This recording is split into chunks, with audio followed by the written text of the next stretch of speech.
Hello friends, this is Shefali Rahul Gutke, presently working as an assistant professor in Civil Engineering Department at Tulsi Ramji Gaikwad Patil College of Engineering, accredited with NAC A+ grade.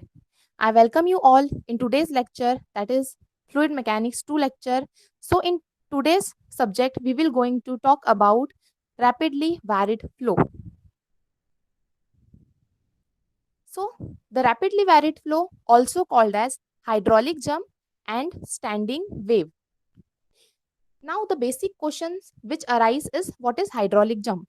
So the hydraulic jump is defined as the rise of a water level which takes place due to the formation of unstable shooting flow, that is supercritical flow, to the stable streaming flow, that is subcritical flow.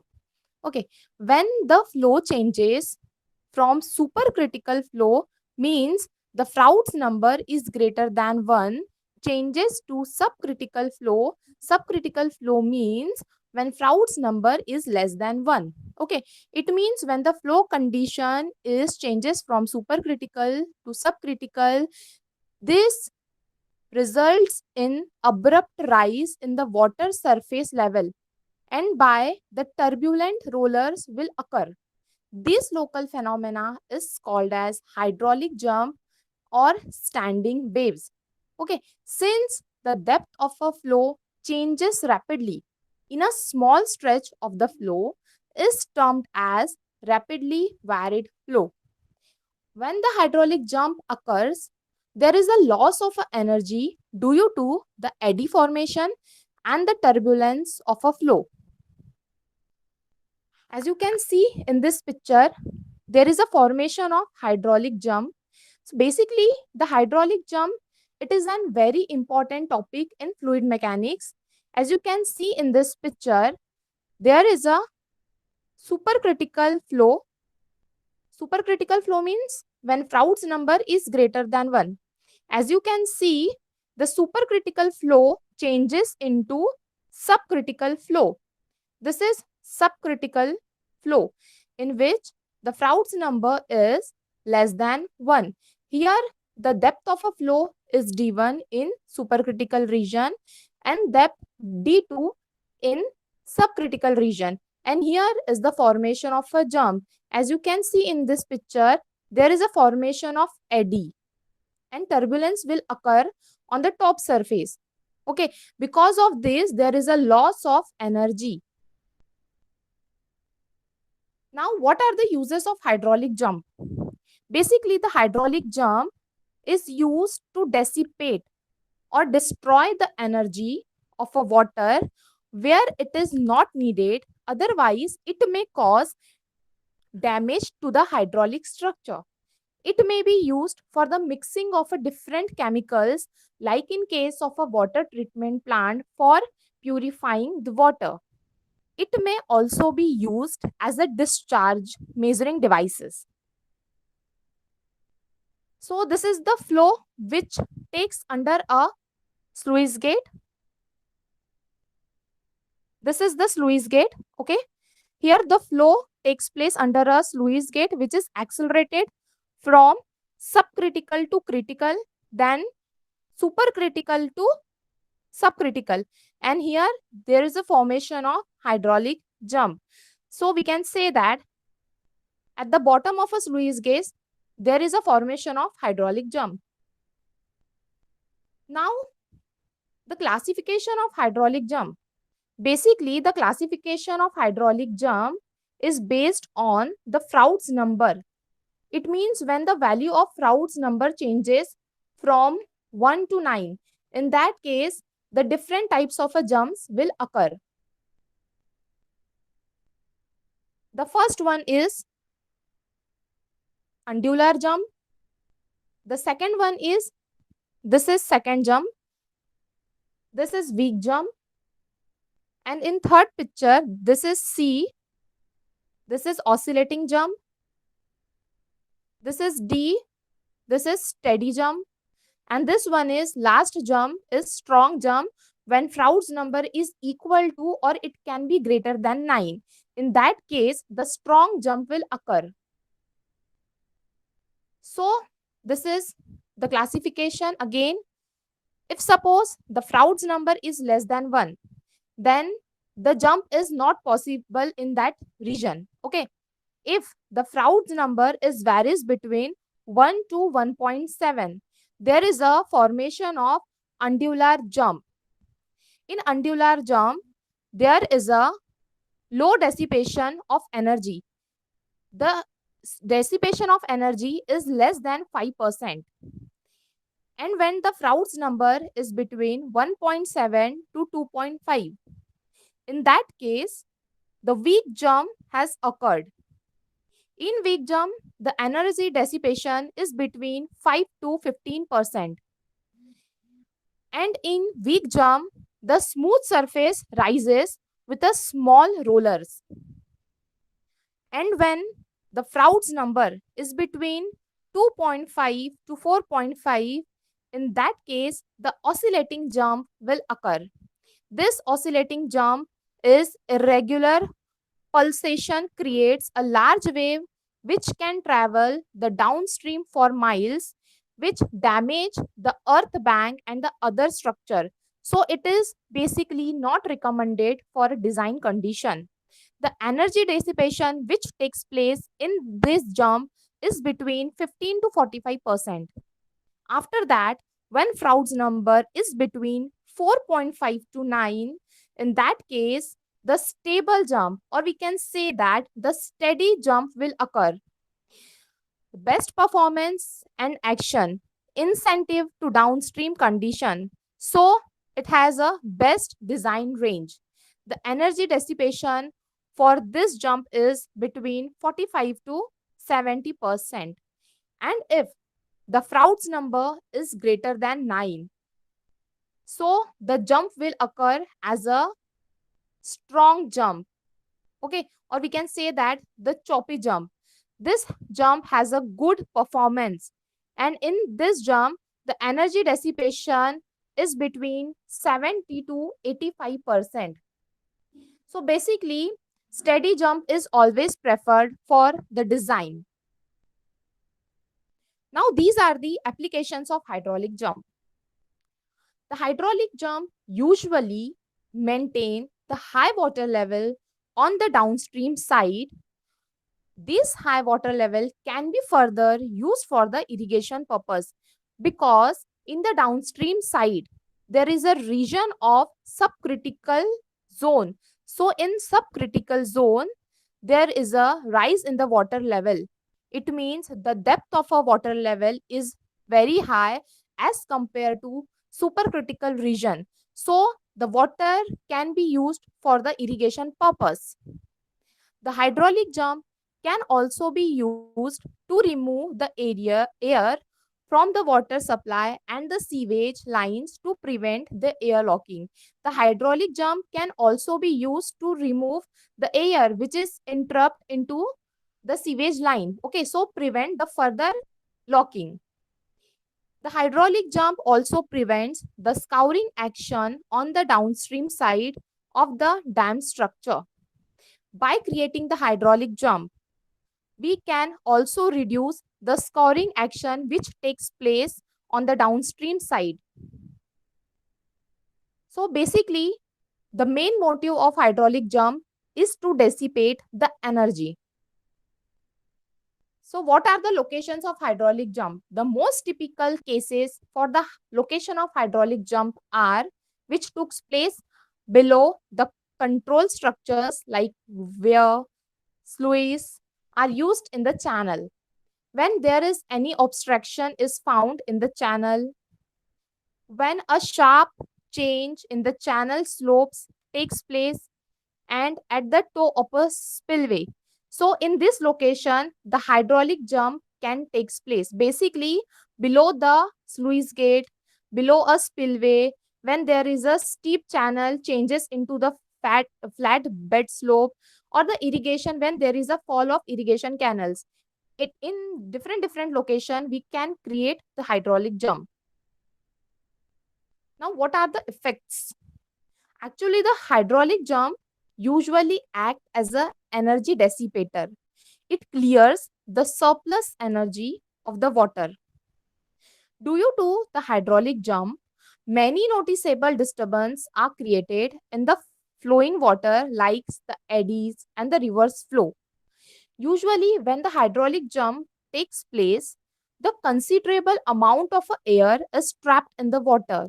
That air can be helpful in removing the waste which present in the stream that are causing the pollution.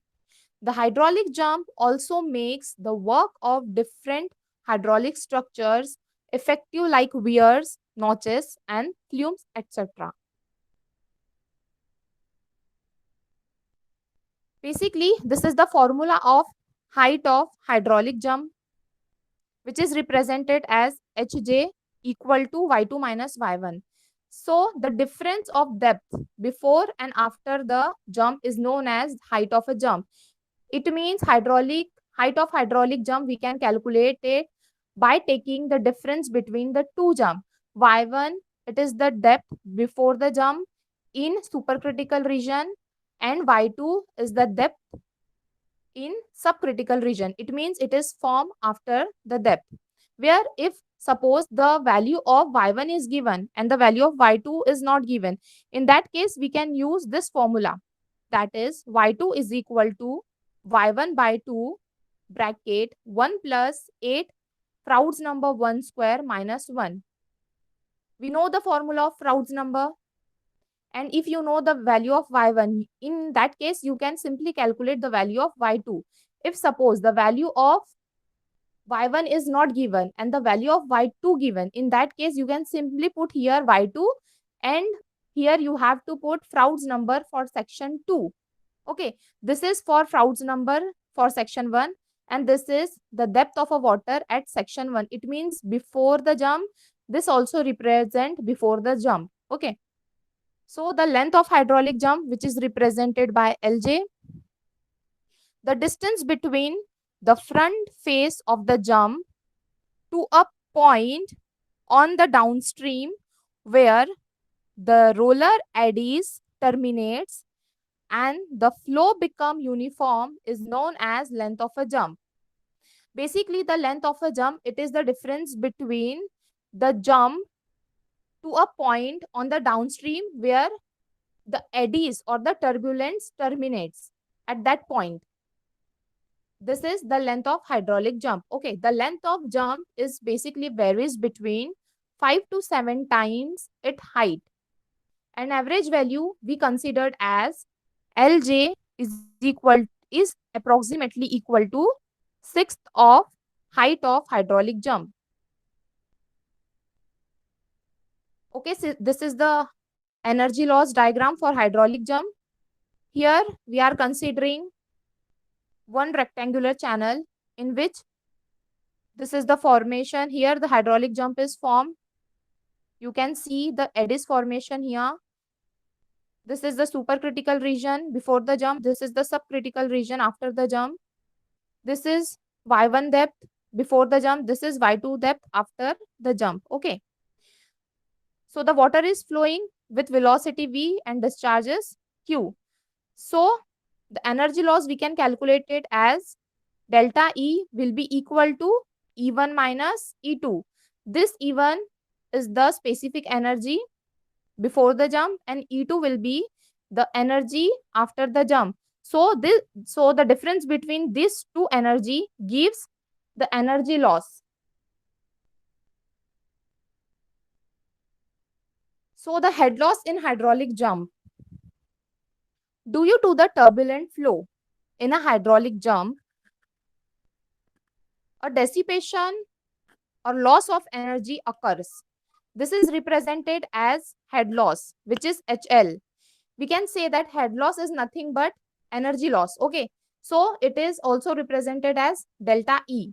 So delta E will be equal to E1 minus E2. Okay. This E1 is nothing but energy before the jump and E2 energy after the jump. As we know, E is nothing but specific energy and we know the formula of specific energy for rectangular channel section. Okay, which is represented as Y plus v square by 2g. In place of v, we can write it as q square divided by a square. Because this is the rectangular channel, so in place of a, we can write it as b square into y square, right? So capital q square divided by b square gives you this discharge represented as small q. So the formula will become y plus small q square divided by twice g y square. Okay, so we can put this formula for section 1 and for section 2 in this equation likewise.